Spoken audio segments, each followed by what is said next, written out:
एसएससीने आपलं कॅलेंडर सध्याला जाहीर केलेलं आहे, ज्याद्वारे एसएससी, सीजीएल, सीएचएसएल, एमटीएस, त्यानंतर सीपीयू, कॉन्स्टेबल ह्या वेगवेगळ्या परीक्षांची तारखा ज्या आहेत त्या जाहीर झालेल्या आहेत. परीक्षांचं नोटिफिकेशन आल्याच्या नंतर तयारी सुरू केल्यानं सिलेक्शन जे ते कधीही मिळत नाही.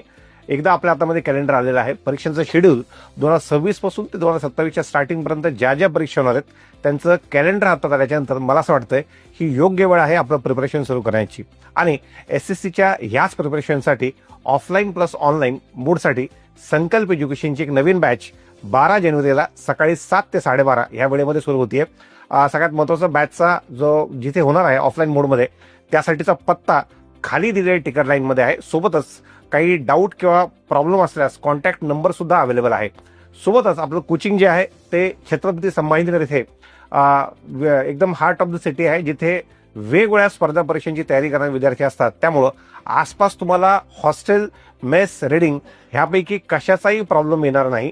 कारण की आसपासच्या तुम्हाला एरियामध्ये 200, 300, 500 मीटरमध्ये जास्तीत जास्त लोकसंख्या ही वेगवेगळ्या स्पर्धा परीक्षांची तयारी करणारे विद्यार्थी मिळतील.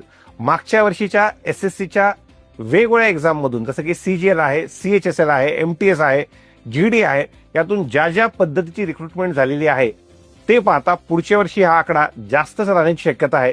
सोबतच 8वा पे कमिशन येत असल्यापासून विद्यार्थ्यांचं या जॉबकडचं लक्ष जे ते अधिकच जास्त वाढलेलं आहे. ज्याही 10वी पास झालेल्या विद्यार्थ्यांना 10वी पास पासून पुढेच ज्यांना ज्यांना असं वाटतं की आपण स्टाफ सिलेक्शनच्या परीक्षांना टार्गेट केलं पाहिजे तर 10वी पासून पुढे एमटीएस, 12वी झालेल्या विद्यार्थ्यांना सीएचएसएल आणि ग्रॅज्युएट विद्यार्थ्यांना सीजीएलच्या माध्यमातून 10वी, 12वी आणि ग्रॅज्युएशन पात्रता असणाऱ्या विद्यार्थ्यांना कोणती ना कोणती परीक्षा आपल्यासमोर ठेवलेली आहे. या सगळ्या परीक्षांसाठीची इंटिग्रेटेड बॅच जी आहे तुम्ही 12 जानेवारीला सकाळी 7 वाजता ऑफलाईन प्लस ऑनलाईन अर्थात हायब्रिड मोडमध्ये अटेंड करू शकतात. धन्यवाद.